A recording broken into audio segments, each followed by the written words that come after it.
Tonight, I'm opening the ledger of Prentice Road. This isn't just a notebook. It's a federal document of a place that, by all accounts, shouldn't exist. According to public records from 1997, this Vermont border crossing was permanently decommissioned. The windows were boarded and the world forgot. But during my 12-week rotation, I saw things that no official file would dare to record. I'm going to tell you about the faces I can no longer remember.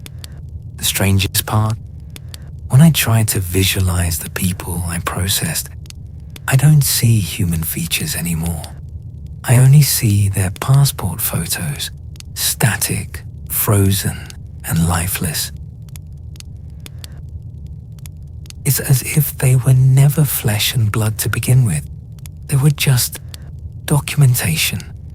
They would stand before my booth, staring with vacant eyes while I processed them, like a mechanical doll trapped in a loop.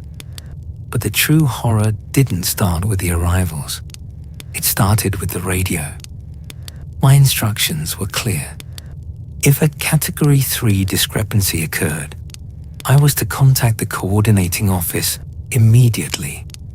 6 weeks in, when I finally pressed that button to call for help, I didn't hear a dispatcher. I heard my own voice, not an echo, and not a recording.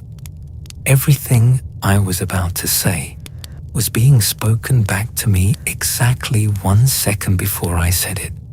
It was as if that tiny cinder block booth was stealing my present and merging it with a future I hadn't lived yet. When I whispered, "I need help," the radio calmly replied in my own voice, "You are already done." In that moment, I realized time doesn't function inside that clearing. I started to wonder, did I actually ever leave that booth? Or is a version of me still sitting there, waiting for a car that will never come? The most terrifying part isn't who is coming through that gate or where they are going. Whether they are from another planet or a different dimension doesn't even matter to me anymore. The real horror is this. I no longer want to know why they are here. My curiosity, my very humanity, has been systematically hollowed out. I've become a gear in a machine I don't understand. And yesterday, I put in a formal request to go back. Why would I want to return to a place that destroyed my mind? Because outside that booth, this real world feels thin. It feels fake. To me, you are the strangers now. Stay with me until the end of this video. Because once you hear what happened to the officer who stayed a full week without relief, you'll understand that some borders weren't meant to be crossed, not even from the inside. Tonight, I reveal the codes, the impossible passports, and the truth behind the radio. But be warned, after hearing this, when you look in the mirror tonight, you might just see an arrival staring back at you. The crossing was decommissioned in 1997. That's public record. You can look it up. The General Services Administration filed the paperwork. The physical barrier arms were removed. The booth glass was taken out and replaced with plywood. Then the plywood was replaced with glass again at some point nobody will give you a date for. The building, a flat-roofed, tan-painted cinder block rectangle about the size of a double-wide trailer, still sits on a 2-lane road that runs north into Canada through a stretch of northern Vermont, so empty that the last commercial business you pass is a gas station 11 miles south, and that gas station has been closed since 2014. I was not assigned there because something was wrong with me. I want to be clear about that. I had no personal crisis, no divorce, no bereavement leave, no flag in my personnel file. I was at GS9 with Customs and Border Protection, Field Operations Division, stationed out of the Swanton sector. I had been there 4 years. My performance reviews were consistent. I got along fine with people, went home at normal hours, had a normal apartment in St. Albans. I was not sent to the Prentice Road crossing as punishment, and I was not sent there as therapy. I was sent there because my supervisor, a man named Alderman, handed me a routing slip and said they needed someone for a 12-week rotation at a monitoring post, and I was the one whose schedule had a gap. The routing slip listed the post designation as PRVT-09.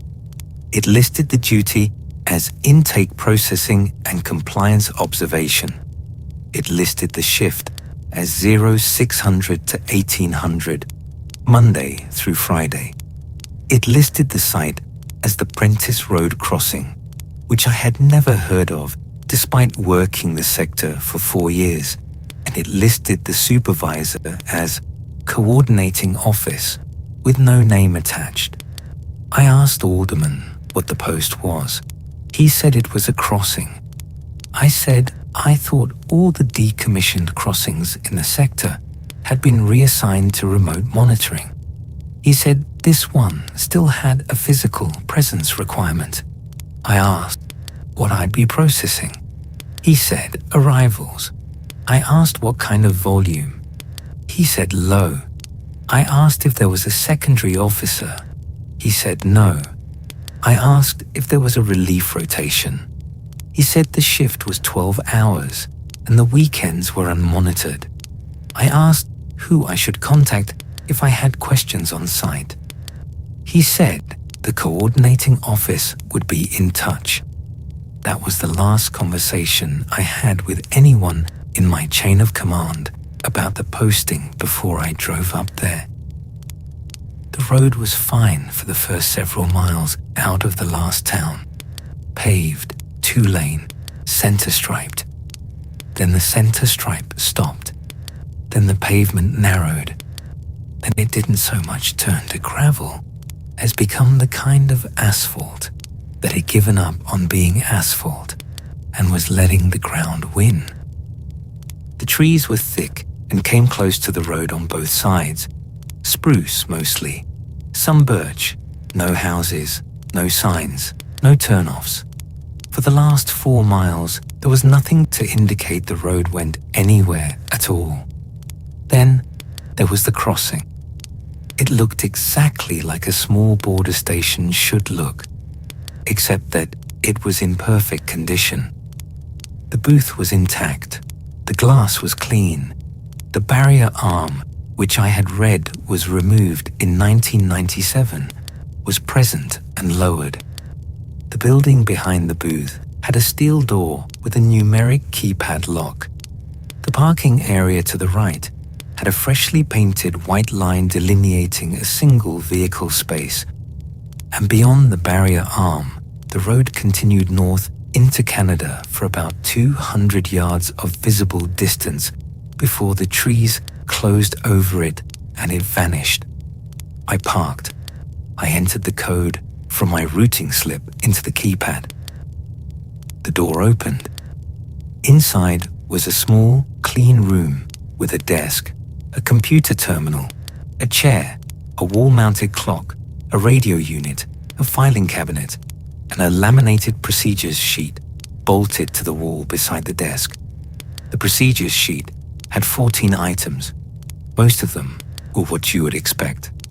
Log arrival times, request documentation, verify documentation against the system, note discrepancies, maintain the daily processing ledger in the desk drawer, do not leave the post during active processing, contact the coordinating office via the radio unit if a Category 3 discrepancy is observed.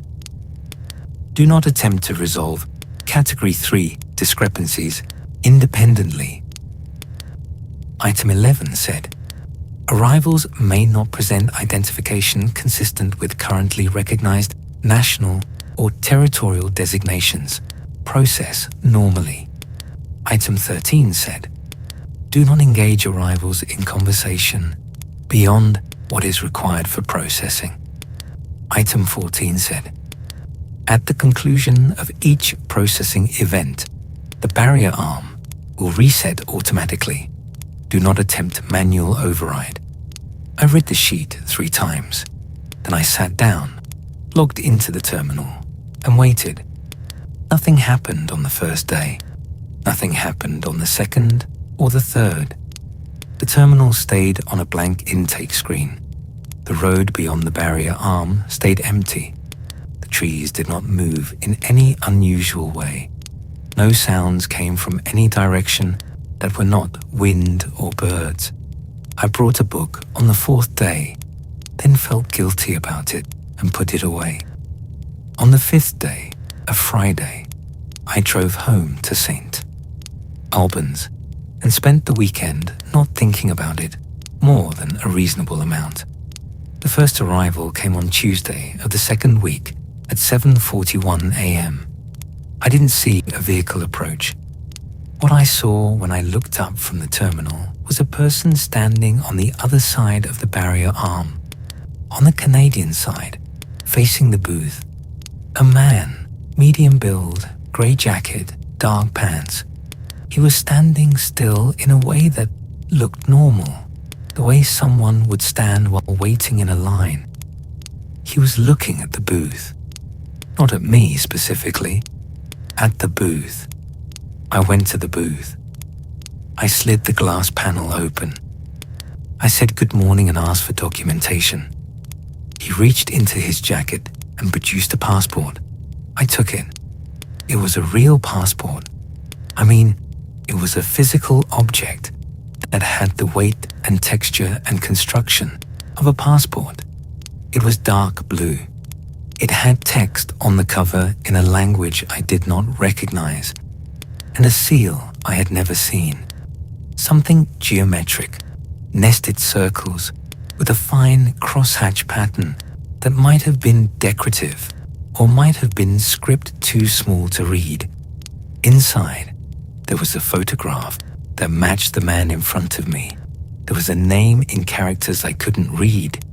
There was a string of numbers in standard Arabic numerals on the line where an identification number would go.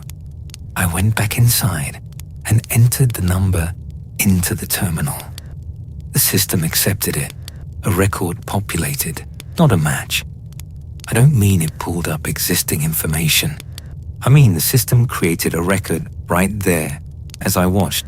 A string generated, a timestamp applied. The status field filled itself in with a code I didn't recognize. PRC-1. The entry line for origin was blank. The entry line for destination was blank. The entry line for purpose of travel said transit. I went back to the booth.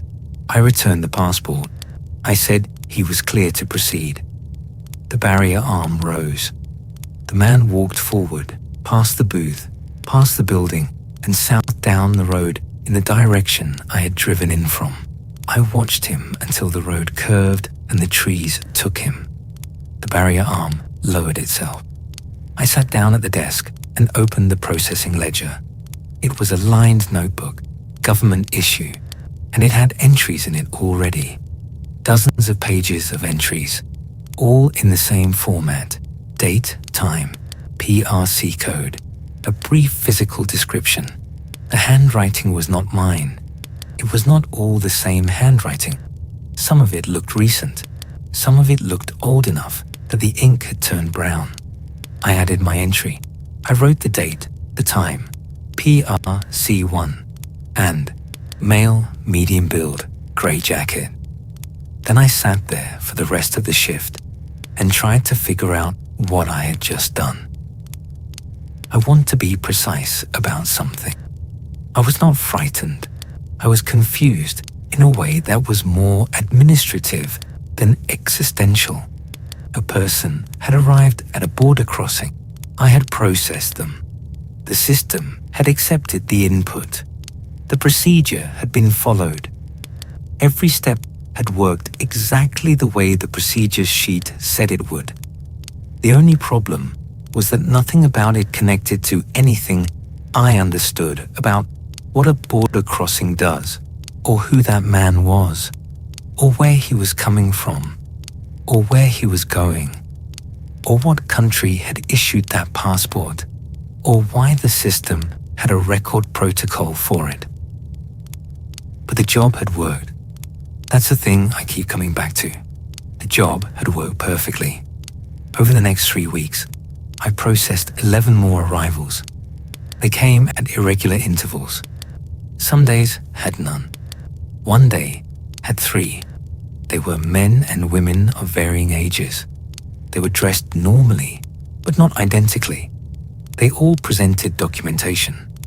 The documentation always looked real and was always in a language and format I could not identify. And it always had a number the system accepted, and the system always generated a new record with the status PRC1 and the purpose transit. None of them spoke to me. I greeted each one, asked for documentation, processed it, returned it, and cleared them to proceed. They all walked south. The barrier arm rose and fell each time. I logged each one in the ledger.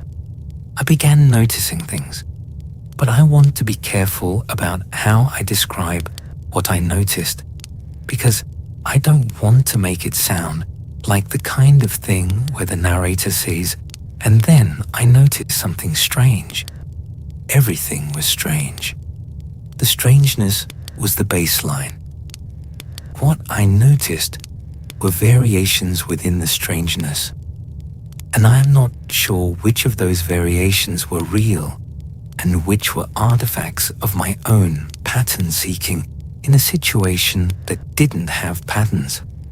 For instance, the arrivals never appeared while I was looking at the road. They were always already there when I looked up. I don't mean they materialized. I mean, I never once caught one of them in the act of approaching. They were always mid-stance, already waiting. For instance, the road on the Canadian side, the 200 yards of visible pavement before the tree line swallowed it, never showed footprints in the mud or tire tracks after rain. Even on days when an arrival appeared within an hour of a heavy downpour. For instance, the photographs in the passports did not just resemble the arrivals. They were precise. Not the way a photo is precise, where the likeness is close, but the lighting is different and the expression is slightly off. These were exact. The person in the photo and the person at the booth were identical in a way that made me feel like I was comparing an object to itself. I mentioned none of this in the ledger. The procedure sheet didn't ask for observations. It asked for date, time, code, and description. In the 5th week, I tried the radio. Not because of an emergency, not because of a Category 3 discrepancy, whatever that was. I just wanted to hear a voice from the coordinating office. I wanted to confirm that the other end of the system was occupied. I pressed transmit and said my post designation and asked for a status check. What came back was my own voice. Not an echo, not feedback. My own voice saying my post designation and asking for a status check. But approximately 1 second before I had said it, as though the radio had transmitted my intention before I had acted on it. I turned the radio off and did not use it again. In the 6th week, something changed in the processing. An arrival came. A woman, early 50s maybe, wearing a canvas coat and carrying nothing. And when I entered her passport number into the terminal, the record that generated had a different status code. Not PRC1, PRC3. I looked at the procedure sheet. Category 3 discrepancy.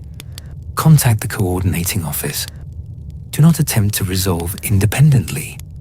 I looked at the radio. I looked at the woman standing on the other side of the glass. She was not looking at the booth.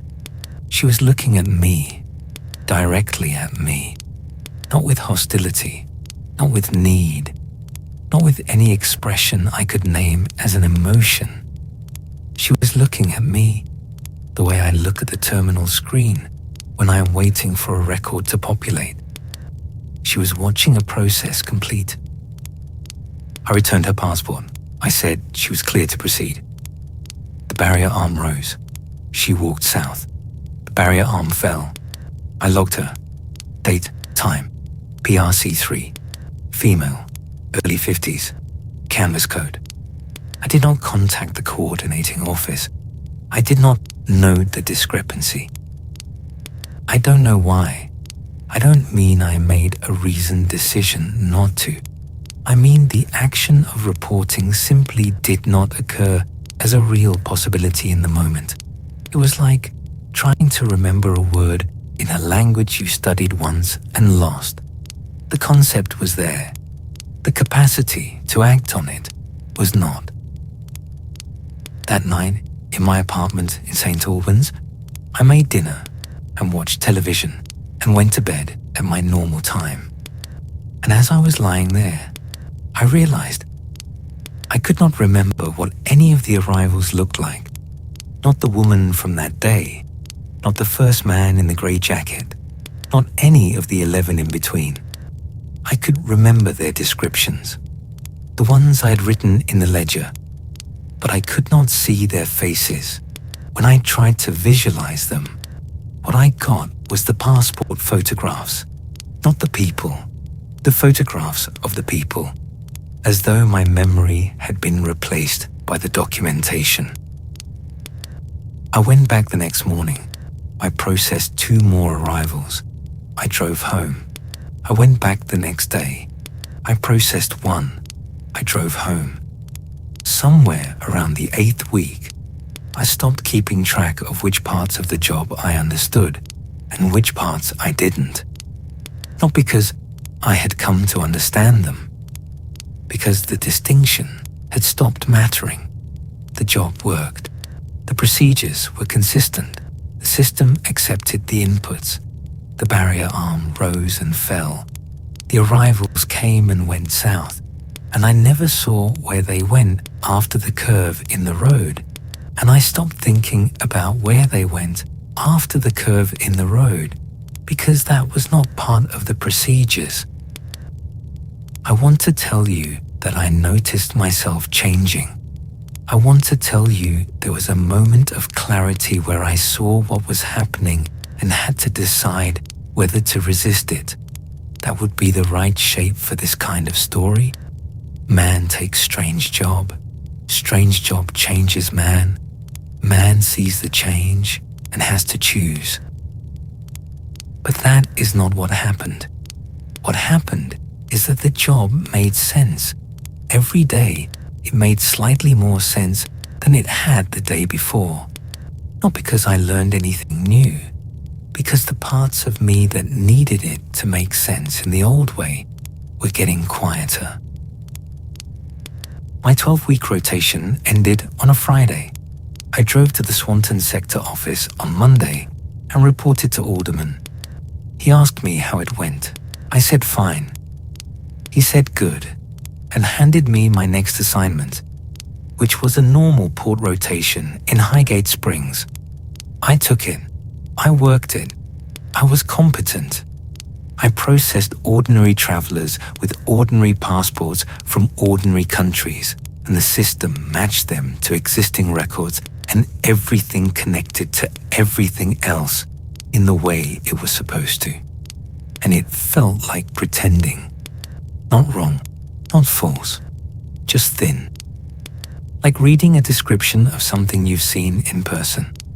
All the information is there, but the density is missing. I put in a request to return to PRVT09 at the start of the next quarter. Alderman looked at me for a long time. Not with concern, not with suspicion, with something I would call recognition. Except I don't think he knew what he was recognizing.